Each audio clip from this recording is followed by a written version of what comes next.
माँ बोल। आ गए पापा। जरा ऐसे सुनिए। हाँ बोलो, अब क्या हो गया? आपको मेरी बेटी को काम फुरमाते शर्म नहीं आती है क्या? मेरी बेटी नौकरानी नहीं है आपके घर की जो काम करेगी। कैसे आपने कह दिया उससे कि वो जाए कीचड़ में, मिट्टी में उस घर से खाना लाने? आप खुद नहीं जा सकते हो? या जिस बहू की आप तारीफ करते फिरते हो, सबसे गुणगान करती हो, मेरी बहू ऐसी है वैसी है, उससे बोलो ना, ला के दिखाना। मेरी बेटी क्यों करेगी कुछ? शादी से पहले ना इसने बहुत कुछ किया है, अब नहीं करेगी मेरी बेटी कोई काम आपके घर का। अरे लेकिन खाना लेने जाना, वो भी तुम्हारे लिए लेने जाना था, वो भी काम है क्या?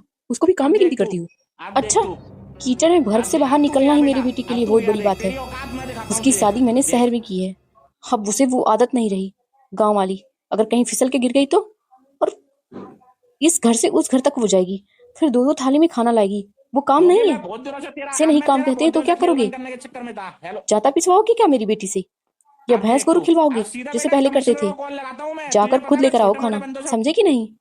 रहने दो माँ, पापा से बहस करने का कोई मतलब नहीं है। पहले जैसे इन्होंने मुझे हमेशा काम करवाया ना, अब वही चाहते हैं अब भी मैं करूं। इनको तो बस अपनी बहू का फिक्र रहता है, बेटी का तो कभी नहीं रहता है। तू सही कह रही है बेटा, हमारे तो नसीब ही खराब थे जो मुझे ये पति के रूप में मिल गए और तुझे पिता के रूप में। आज तक मजाल है जो इस आदमी ने मेरी वाली कभी की हो। पहले अपनी माँ बाप की करते थे, उन्हीं की सुनते थे, और उसके बाद जैसे ही बेटा बड़ा हुआ वो भगा के लाया उस करमजली को। तब से उसकी हमेशा तरफदारी चलती रहती है। कुछ भी कह दो वो अच्छी हो जाती है और हम बुरे हो जाते हैं। अब इतनी सी सब्जी मैं किसे किसे में खिलाऊंगी? अगर मैं इस घर में सब्जी ना लेकर आऊं स्कूल से आते समय तो इस घर में सब्जी भी नहीं आएगी। मौसी जी ने मुझसे जैसा कहा वैसा ही करूं क्या? रहने देती हूँ, नहीं बनाऊंगी। इन लोगों के साथ भलाई कर करके मैं बिल्कुल परेशान हो चुकी हूँ। मेरे साथ इतना अत्याचार करते हैं ये लोग, और उसके बाद भी मैं सब कुछ भूल के सोचती हूँ क्या कलेश करना और क्या अपना पराया करना। सब लोग खुशी से रहें, लेकिन उसी का परिणाम मुझे बार बार भुगतना पड़ता है। आज दोपहर में कुछ ऐसी बात जरूर हुई होगी जिसे सुन के मौसी जी इतना भड़क गई हैं, वरना वो इस तरह से कभी नहीं कहती थी। कम से कम इतना तो सोचती हैं कि माँ जी की तबीयत खराब है और मुझे मना ना करते। लेकिन कुछ तो जरूर हुआ है घर में। आखिर हुआ क्या है? मौसी जी ने मुझे कुछ बताया भी नहीं। अच्छा, मैं सब्जी बना लेती हूँ, उसके बाद पूछती हूँ मौसी जी से। अब इस सब्जी में मुझे ढेर सारा पानी भरना पड़ेगा, तभी तो सबके खाने भर का होगा। चावल भी चढ़ा देती हूँ। चलो ये तो हो गया। क्या हुआ बहू, अभी खाना बना नहीं चुकी क्या तुम? मौसी जी थोड़ी देर रुकिए, दाल बन चुकी है, सब्जी छोंक दिया है मैंने, थोड़ी देर रुक जाइए। अभी थोड़ी देर में हो जाएगा, चावल चढ़ाना बाकी है। और आटा तो बाबूजी पिसवा के लाए ही नहीं। लाला बहू ला, मैं चावल धुल लाती हूँ और पानी भी लगा लाती हूँ साथ साथ। तो तब तक सब्जी ढक दे प्लेट से, जल्दी हो जाएगी, मुन्नी को भूख लगी है। मौसी जी अगर जाएंगी चावल लाने तो केवल हम ही लोगों का हिस्सा लाएंगी, और मैंने तो सोचा था सबका हिस्सा बना देती हूँ। नहीं तो माँ जी दवाई कैसे खाएंगी? क्या कहूँ इनसे? अरे लाना बहू, क्या सोच रही है, दे जल्दी। अरे नहीं नहीं मौसी जी, रहने दीजिए, मैं ले आ रही हूँ। आप चलिए बैठिए कमरे में, अभी मैं चावल चढ़ा के और सब्जी ढक के तुरंत आती हूँ आपके पास। अच्छा ठीक है, चल मैं चल रही हूँ कमरे में। मुझे तुझे कुछ बताना भी है। काश जैसी मौसी जी हैं वैसी मेरी सासू माँ भी होती तो कितना अच्छा रहता। ये कितना समझती हैं और वो बिल्कुल समझने को तैयार नहीं है कोई भी बात। मौसी जी ये लीजिए आपका खाना, और मुन्नी के लिए दाल चावल मैं भी लेकर आ रही हूँ। ये मक्के की रोटी नहीं खाएगी। ठीक है बहू, और तुम अपना भी हिस्सा ले आओ, अभी खा लो। हाँ मौसी जी, आप खाइए, तब तक मैं एक बार सबसे पूछ लेती हूँ खाने के लिए, फिर मैं भी खा लूंगी। क्या कह रही हो? तुम सबका हिस्सा खाना बना डाली हो? मैंने तुमसे कहा क्या था? मौसी जी आपने मुझे मना किया था बनाने के लिए, लेकिन मेरा मन नहीं माना। आखिर माँ जी की तबीयत खराब है और दीदी खाना बनाएंगी नहीं। और वो कल की आई लड़की मेरी देवरानी, उसे तो कुछ पता भी नहीं है, वो तो शहर की है, उसे तो चूल्हा फूकने भी नहीं आएगा। फिर ले दे के मेरी ही बेइज्जती होगी ना कि मैंने खाना नहीं बना के खिलाया। माँ जी पूरे गाँव में कह डालेंगी कि मेरी बहू जरा सी बात के लिए तुनक के बैठ गई और उसने खाना नहीं मुझे बना के खिलाया। मेरी ऐसी हालत में भी उसने मेरा साथ नहीं दिया। मैं अपनी बेइज्जती नहीं बर्दाश्त कर सकती हूँ। भले उन लोगों को जो कहना हो मेरे बारे में उल्टा सीधा कहे मौसी जी, लेकिन मैं इस तरह से नहीं कर सकती हूँ। मेरी अंतरात्मा गवाही नहीं दी कि मैं खाना ना बनाऊं सबके लिए। और वैसे भी माँ जी की तो तबीयत इतनी खराब है, वो बिना खाए कैसे दवाई खाएंगी? बहू, तुम जितना सबके बारे में सोचती हो ना, तुम्हारे बारे में इतना कोई नहीं सोचता है, ना तुम्हारी उस छोटी सी फूल जैसी बच्ची के बारे में। और तुम सबके टेंशन में पड़ी हुई हो। तुम्हारी माँ जी क्या खाएंगी, तुम्हारी देवरानी को अक्ल नहीं है चूल्हा कैसे फूका जाता है, तो सीख लेना। उसे हिस्सा लेने का अक्ल है। जब से तुम स्कूल गई हो सुबह से, उसी बात के लिए वो लड़ी जा रही थी कि मुझे मेरा हिस्सा दे दो, बाकी आप लोग चाहे जैसे मन करे वैसे कर्जा चुकाओ।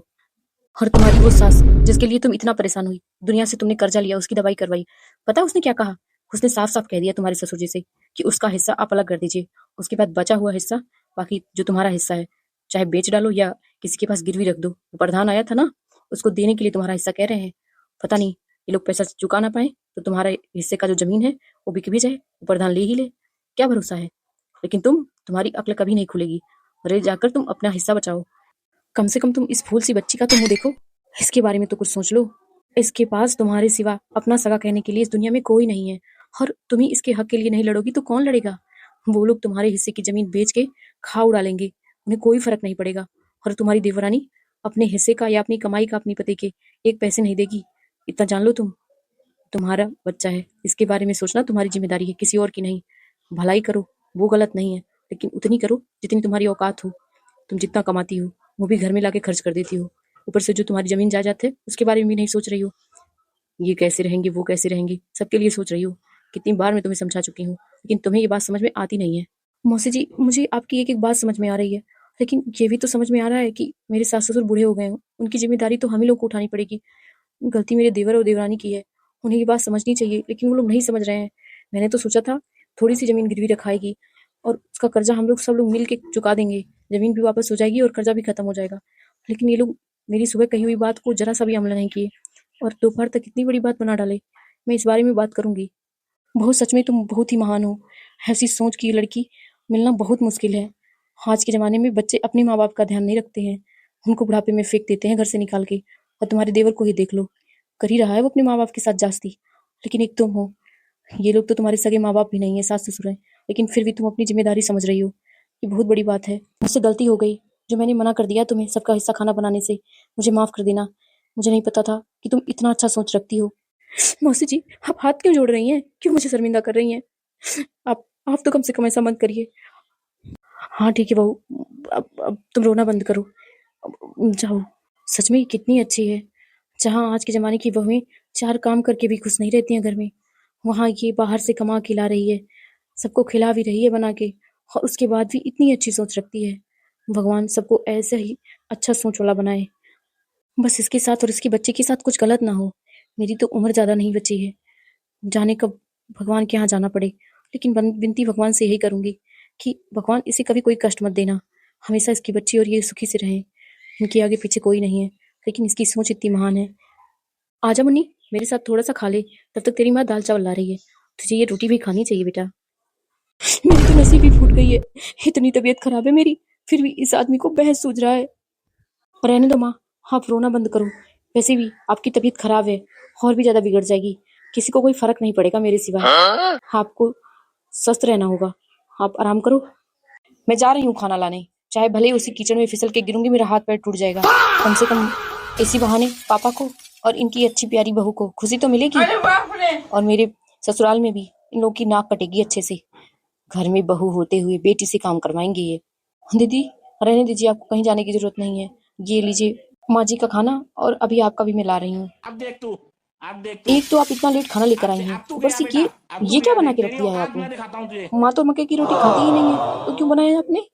दीदी वो आटा नहीं था, खत्म हो गया था, इसीलिए। सुना तुमने? अभी 10 दिन भी नहीं हुआ गेहूं पिसवा के आए, आटा ही खत्म हो गया। जब रहेगा तो 1-1 कुंटल बना के रख देंगी, और जब नहीं रहेगा तो बनाना ना पड़े, इसलिए फुर्सत आ जाता है। अब तो मक्की की रोटी बना के रख दी है, मुझे तो ये पसंद भी नहीं है, अब मैं क्या खाऊंगी? आटा खत्म हो गया तो मुझे क्यों नहीं बताई वो? तुम्हें जाके पूछो ना। पूछना तो पड़ेगा ही, नहीं था खत्म हो गया था तो बता देती, आस पड़ोस में किसी से मैं मंगवा लेती आटा। एक से दो से लोग दे नहीं देते, बस बनाना ना पड़े रोटी, बहाना है ये। तू बैठ यहाँ, मैं कहती हूँ तेरी मौसी से, जाकर ले आएंगी तेरी चाची के यहाँ से आटा और बनाएगी रोटी। कितना बोझ समझने लगती हैं भाभी ननदों को। अगर ननद आ गई तो इन लोगों का नखड़ा चालू, ढंग से 2 रोटी भी बना के नहीं खिला सकती हैं। यहाँ से अच्छा तो मेरा वहीं था, बॉम्बे में पड़ी थी आराम से, हम आ गई हूँ, और इनका भी नाटक देखो शुरू हो गया है। कह रहे हैं कि घर जाओ, मैं जाऊँ सास ससुर को बना के खिलाने? नहीं जाऊंगी, माँ से बात करूंगी आज। जल्दी मुँह खोलो मुन्नी, इतना टाइम मत लगा लो खाने में, और भी काम करना है मुझे, बहुत रात हो चुकी है। मुझे नहीं खाना। अरे ये लास्ट वाला है, बस एक बार खा लो, उसके बाद नहीं खिलाऊंगी। Good girl. लेकिन अभी जानती हो 1 रोटी बची रह गई, केवल आधी तुमने खाई, थोड़ा सा और खा लो। नो मम्मा बच। तुमने कहा आटा ही खत्म हो गया है, तो ये रोटी कहाँ से बनी? टपक गया क्या आसमान में से आटा? मेरी आज बेटी के आज तू खाने के यहाँ लिए तुमने देखा, कह दिया आज कि तू यहाँ आटा ही देख, खत्म तेरी हो गया है, औकात मैं और दिखाता हूँ अपनी तुझे। बेटी को देख, बैठ के रोटी से जो कि ठुसा मैं रही बहुत हो। दिनों से तेरा, एक अब रोटी मैं खत्म तेरा हो बहुत गई, दिनों से एक रोटी खेल बन बची खेलने है। के चक्कर में था, है ना? ये है एक में रहने का मजा हमारे साथ। बैठे बैठे हर चीज मिल जा रही है, खुद ठूसो, अपनी बेटी को ठुसाओ। बस बहाना मिल गया, मेरी तबीयत ना खराब हो गई, तुम्हें एक अच्छा मौका मिल गया लूटने का, वरना कहाँ पाती। मेरी बेटी के लिए बनाना पड़े तो इनकी जान निकल जाएगी। और अपनी के अच्छे से बना के खिला रही हैं, और झूठ ऊपर से बोल रही हैं आटा ही खत्म हो गया। अच्छे से जानती हो तुम, उसे मक्के की रोटी बिल्कुल नहीं पसंद है, और चावल उसे खाना नहीं है, लेकिन फिर भी ले जाके तुम परस के आ गई, और यहाँ बैठ के माँ बेटी आराम से रोटी ठूस रही हैं। बहुत हो गया अत्याचार। चल रही हूँ, दिखाऊंगी अभी दीदी को भी, और उस अपने पति को भी। बहुत बड़ाई करता है हमेशा, बड़ी अच्छी है मेरी बहू, बड़ी अच्छी है, ये अच्छी है। अच्छाई करने का ढकोसला करती है बस, और पीठ पीछे हमारे पता नहीं क्या करती है। जो रोटी के लिए झूठ बोल सकती है, वो पता नहीं क्या क्या चोरी करती होगी, कोई क्या जाने। मुझे नहीं पता था कि बच्चे के खाने पे भी इतना नजर रखा जाएगा। अगर मुन्नी खा लेती मक्के की रोटी तो मैं जरा सा आटा बचा था बनाती ही ना इस टाइम। चुप हो। मैं चुप हो जा रही हूँ, तुम यहाँ पर बैठो, मैं अभी आ रही हूँ। ठीक हूँ। दीदी सोना, बाद में जरा उठना तो। अरे बहनी कहाँ चिल्ला रही हो, क्या हो गया? इतनी मुश्किल से तो नींद आई थी। देख लो अपनी अच्छी बहू की करतूत, जो एक तरफा लड़ती हो ना अपनी बड़ी बहू के लिए, देखो उसकी करतूत। मेरी बेटी को भी गेहूं के आटे की रोटी पसंद है, तो मेरी बेटी को मक्के की रोटी चार लाई बना के, पूरे घर को मक्के की रोटी बना के खिला दी। और अपनी बेटी को देख लो, कितनी बढ़िया बढ़िया गेहूं की रोटी बनी है, और वो खा नहीं रही है, तब पर भी उसे ठुसाया जा रहा है जबरदस्ती। कोई खाने को ना पाए और किसी को जबरदस्ती ठुसवाया जाए। ये है तुम्हारी बहुत अच्छी बहू का अत्याचार। जब ये खाने पीने में इतनी चोरी करती है, इतना झूठ बोलती है, तो बाकी चीजों के लिए क्या भरोसा, कितना झूठ बोलती हो। अरे शकुंतला चुप हो जाओ, क्यों इतना शोर मचा रही हो?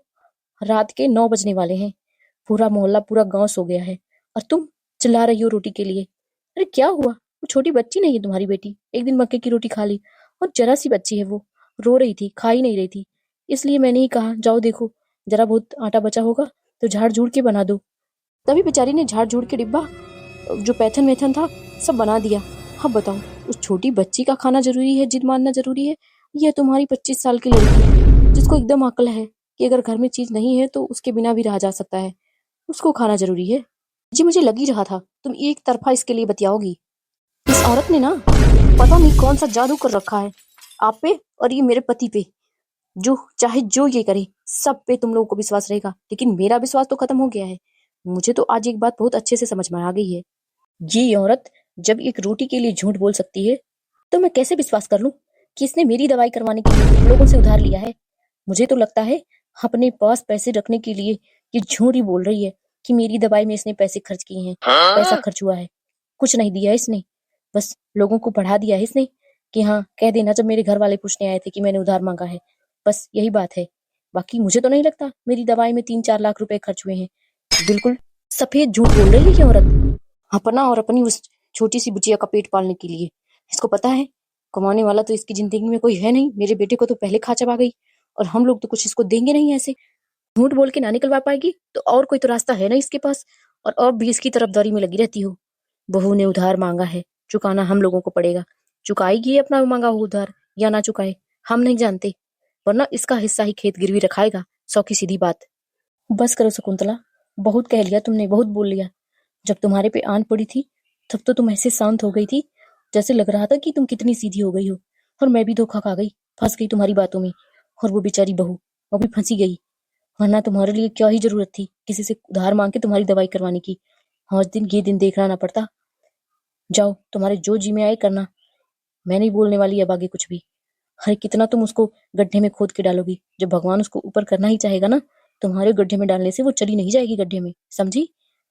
मौसी जी आप जो भी कर जाओ, माँ कोई गड्ढे में नहीं डाल रही भाभी को, सच बता रही है। मुझे तो यही सब पहले से ही था कि ये झूठ बोल रही हैं। माँ को ऐसी भी कोई बीमारी नहीं हुई थी जिसका इतना बड़ा ऑपरेशन करना पड़ता और इतने पैसे जाते। डॉक्टरों ने केवल बेवकूफ बनाया है। सारा पैसा और गहने भाभी ने ऐड के रख लिए हैं, झूठ बोल दिया कि डॉक्टर को देना पड़ा है। डॉक्टरों से भी इनकी मिली भगत होगी, कुछ 1-2% दे दी होंगी, वो लोग झूठ बोल दिए होंगे सब कुछ, जब ऐसा हुआ है। वरना पेट में जरा सी दर्द का इतना बड़ा ऑपरेशन नहीं करता है कोई डॉक्टर, और वो भी मेरे अब्सेंस में हुआ सब कुछ। मुझे तो बुलाना भी लोगों ने बेहतर नहीं समझा, मैं रहता तो सब कुछ जान जाता। ये सारी चोरी हो ना पाती ना, और आप तो बस आंखों पे पट्टी बांध ली हो इनकी अच्छाइयों का। बस तरफदारी करती रहती हो, माँ को बेवकूफ बनाती रहती हो, पापा को सिखाती रहती हो। लेकिन ये एक नंबर की चालबाज और होशियार औरत है, और चोर ऊपर से हैं। जब भैया का डेथ हुआ था उसके बाद भी इन्होंने ऐसे ही नाटक किया था, और माँ से गहने वहने सारा हिस्सा पानी लेकर अलग हो गई थी। फिर उन्होंने मौका देखा, एक में हो गई। अब माँ के गहने इस बहाने से इन्होंने बिचवा दिया कि माँ की दवाई में खर्च हो गए, और झूठ बोलती रही कि इनके भी गहने बिके। अरे इनके पास गहने थे कौन से? अब इनके सारे सामान का जांच हो ना, तब पता चल जाएगा इनके पास कितना कैश और कितने गहने हैं। मेरी पत्नी को तो पहले से शक था, इसलिए वो जद करके बैठी थी और ठीक ही कर रही थी। लेकिन आज तो आंखें खुली गई हैं सबकी। कल सुबह इनके सारे सामान का जांच होगा, और नहीं करने देंगी तो पुलिस केस भी करूंगा मैं। कल क्यों बेटा, आज ही देखेंगे हम लोग इसके बक्से को, वरना कल तक की कहीं पहुंचा दे इधर उधर तब। क्योंकि यहाँ बहुत लोग हैं इसका साथ देने वाले, इसकी तरफदारी करने वाले, तुम जानते नहीं हो। चलो अभी अभी देखेंगे हम लोग। रुक जाओ शकुंतला, नाटक मत खड़ा करो आधी रात में, समझी? जो देखना होगा सुबह देख लेना, और जिसे बुलाना होगा उसे भी बुला लेना। इस टाइम सो और सबको सोने दो, समझी? बाबूजी, आप परेशान क्यों हो रहे हैं? कोई नाटक नहीं होगा, मैं मना नहीं कर रही हूँ। इन लोगों को चेक करना है, जब विश्वास होगा तो कर ले। कम से कम इन लोगों के दिल में तसल्ली तो रहेगी, मैं कोई चोर नहीं हूँ, और ना ही मैंने कोई झूठ बोला है। इनको नहीं विश्वास है, जो करना चाहती हैं कर लें। जा बेटा, अपनी पत्नी को और अपनी बहन को दोनों को बुला के ला, पूरा कमरा इसका देखेंगे हम लोग। हाँ, आज तो दूध का दूध और पानी का पानी हो ही जाएगा। इस अच्छाई के पीछे जो काला नकाब ओढ़ के बैठी है ये, इसका सारा पोल खुल जाएगा। इसी टाइम होगा तभी सही रहेगा। चल बहू, तू भी चल, वहां तेरा रहना जरूरी है। जाने तेरा क्या सामान ये लोग इधर से उधर करें। मुझे जाने दीजिए ना, मेरे पास सामान ही क्या है, 2-4 जोड़ी मेरे कपड़े और मेरी बेटी के कपड़े, और कुछ बुक्स और कुछ पेपर्स स्कूल का, बस उससे ज्यादा कुछ नहीं है।